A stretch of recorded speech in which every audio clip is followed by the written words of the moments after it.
এটা কুকনি আলতাফ হাজির মোড়।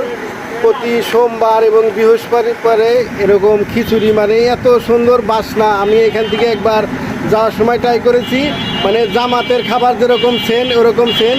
এই ভাই খাবারটা পাকাইতেছে সোমবারে আর বৃহস্পতিবারে পার্সেলে সে বিক্রি করা হয়।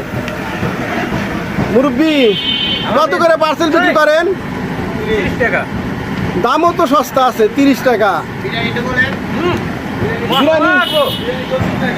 বিরিয়ানি বানান কি? সপ্তাহে একদিন বিরিয়ানি আর 2 দিন খিচুড়ি। আমাদের দেখাচ্ছি খিচুড়ির সেন, সেই অনেক সুন্দর ভিআইপি ভাবে সে তৈরি করছে, মানে সুগন্ধিত। বাইরের এই দোকানে অনেক মানুষ আসে পার্সেল।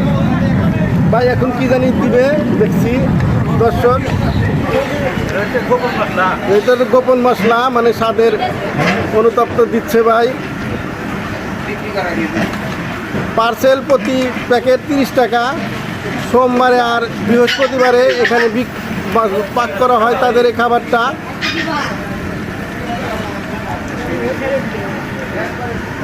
এখানে অনেক দর্শক আছে, তারা এই খাবার খায়, তাদের স্বাদ অনেক ভালো লাগে। এখানে অনেক আঙ্কেলরা আছে খাবারের জন্য, মানে খাবারটা তৈরি করার পরে সন্ধ্যার পরে আর বেশ কোনো দেখাচ্ছে আপনাদের, মানে 1 ঘন্টার ভিতরে খাবার শেষ হয়ে যায়। খাবার রান্না বান্না শেষ, বিক্রিও শুরু হয়ে যায়। ধন্যবাদ দর্শক, ভিডিওটা বেশি বেশি শেয়ার করবেন। আর এখানে যদি আপনাদের খাবার ইস্যু থাকে তাহলে এখানে আসে আপনারা পার্সেল কিনে নেবেন। কুকনি বাজার।